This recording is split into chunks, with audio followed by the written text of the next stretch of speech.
రెండవ రోజు అమ్మవారి స్వరూపం శ్రీ గాయత్రీదేవి. గాయత్రీదేవిని వేదమాత అంటారు. అన్ని 4 వేదాలు, అన్ని మంత్రాలు గాయత్రి మంత్రం నుంచే ఉద్భవించాయి అని పురాణాలు చెబుతాయి. అందుకే ఆమెను సకల మంత్రశక్తి స్వరూపిణిగా భావిస్తారు. ఇప్పుడు ఈ అవతారం వెనుక ఉన్న ఒక చిన్న కథని తెలుసుకుందాం. ఒకసారి బ్రహ్మదేవుడు యజ్ఞం చేస్తుండగా ఆయన పక్కన సరస్వతీదేవి ఉండాలి. కానీ ఆ సమయానికి అమ్మవారు లేకపోవడంతో యజ్ఞం పూర్తి చేయడానికి ఒక స్త్రీ అవసరమైంది. ఏమి చేయాలో తెలియక బ్రహ్మదేవుడు విష్ణుమూర్తిని ప్రార్థించాడు. అప్పుడు విష్ణువు గోలోకం నుంచి ఒక గోపికను పంపాడు.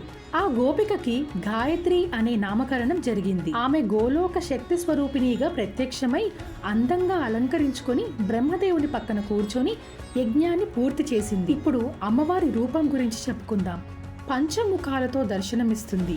ప్రతి ముఖం ఒక వర్ణాన్ని సూచిస్తుంది.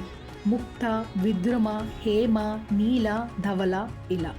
చేతుల్లో శంఖం, చక్రం, గద, అంకుశం వంటి ఆయుధాలు ఉంటాయి. కమలాసనంలో కూర్చొని వరద, అభయహస్తాలతో భక్తులను రక్షిస్తుంది. ఈ అమ్మవారిని ప్రాతకాలంలో గాయత్రీదేవిగా, మధ్యాహ్నం సావిత్రిగా, సాయంత్రం సరస్వతిగా ఆరాధిస్తారు. గాయత్రి మంత్రాన్ని జపిస్తే వేద పారాయణం చేసినంత ఫలితం వస్తుందని శాస్త్రాలు చెబుతున్నాయి. Thanks for watching and please subscribe to my channel.